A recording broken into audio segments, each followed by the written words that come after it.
Thank you, Mr. President, members of the Senate. I had no idea that I was coming up here this morning, and everything I'm saying comes from my heart. It's not prepared, but I can tell you I've been elected as a senator for a long time. I served in the House of Representatives. I served as a mayor and a county commissioner.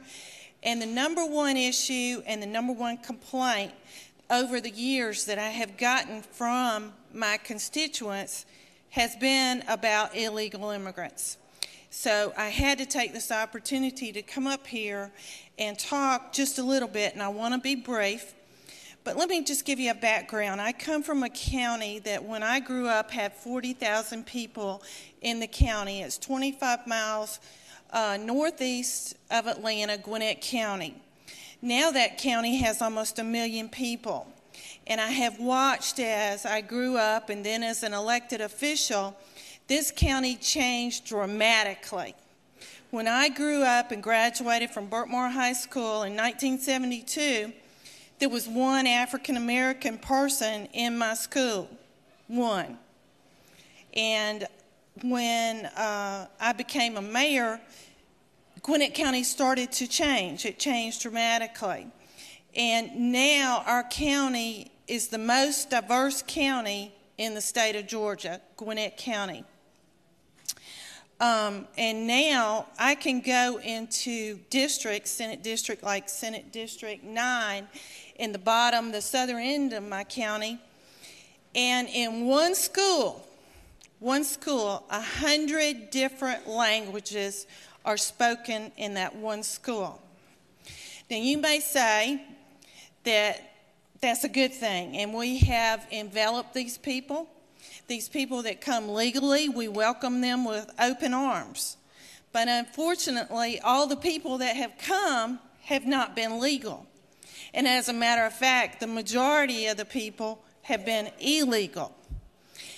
English as a second language, I didn't even know what that was when I was the mayor of a small city. And the school system had to put that in. Our school system has 160,000 kids now. It's the largest school system in the state of Georgia and one of the largest school systems in the whole nation. It's incredible how it's grown. But unfortunately, we're absorbing all of those illegal kids.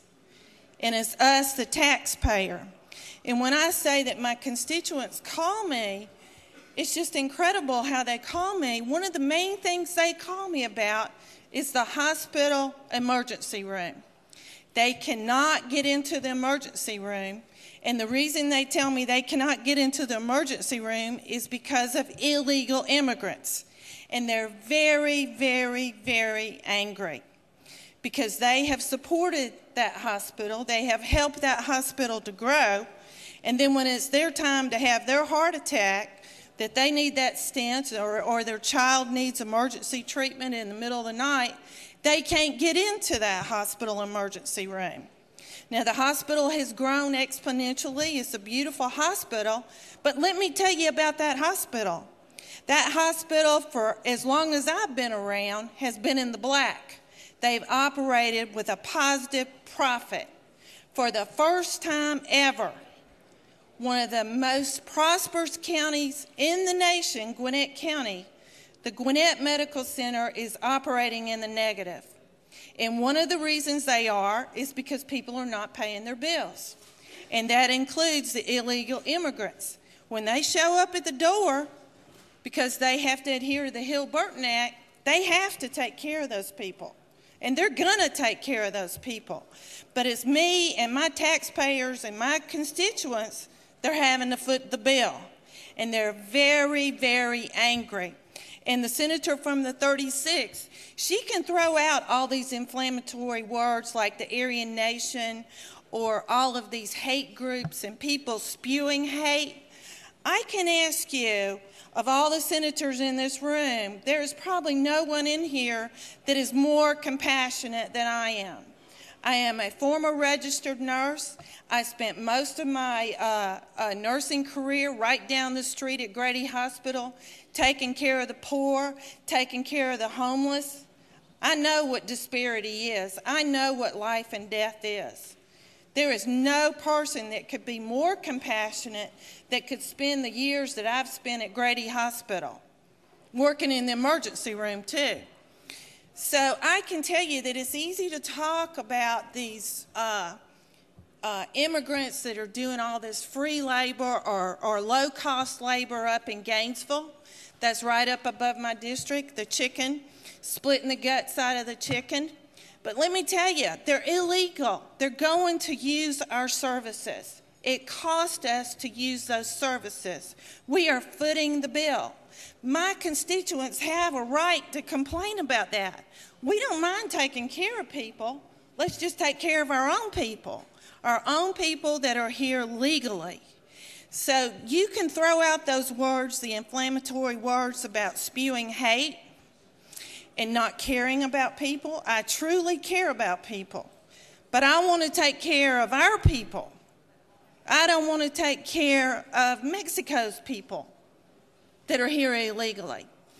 And I can tell you that I have one of the best sheriffs in the state of Georgia, and I think just about everybody in this room will agree with Sheriff Butch Conway, because he had the foresight, because he knew as an elected official that he had to do something about the problem too.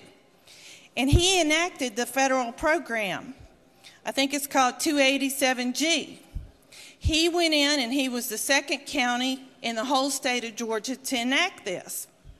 And let me tell you, it was a good thing. It's a great thing. That program has been so successful. I think Cobb County did it first, and then Gwinnett County did it second. And they have done a marvelous job with it. And I'm very proud of our sheriff.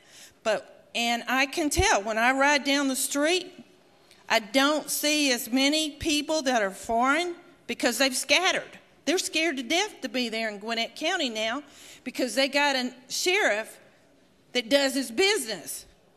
He's putting people into the jail and seeing if they're here legally, and if they're not here legally, he's doing something about it. He's turning it over to the feds. The problem with the system is DeKalb County and Fulton County don't have that program. So what has happened? People who are afraid to be in Gwinnett County just move. They just pack up and move 20 miles away or 10 miles away.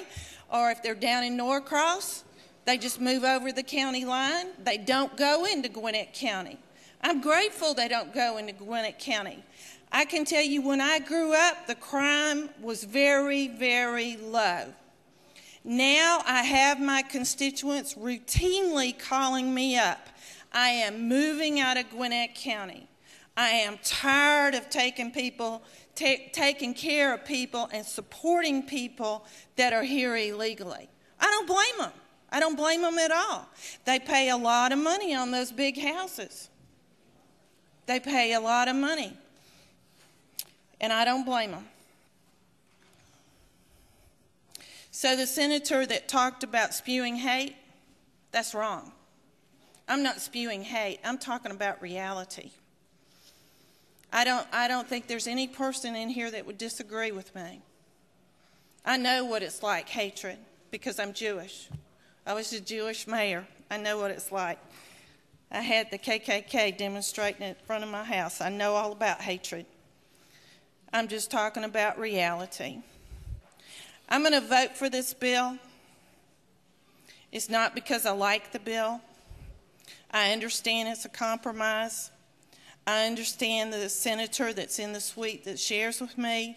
He understands my concerns. He agrees with my concerns. He's compromised on this bill. I understand that. I appreciate his dedication. I know he's taken a lot of heat for it. He doesn't deserve that heat. He's done the best that he could do, and I'm very, very appreciative. He's a lawyer. I'm not a lawyer. He knew how to look into the federal immigration laws. I know that he contacted immigration officials in Washington.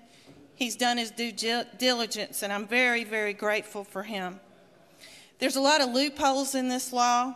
I understand why they're in there because of the changes that were made with the agricultural industry. I want it E-Verified. I want to go on record. I want my constituents to know I wanted E-Verify for every single person. I didn't want any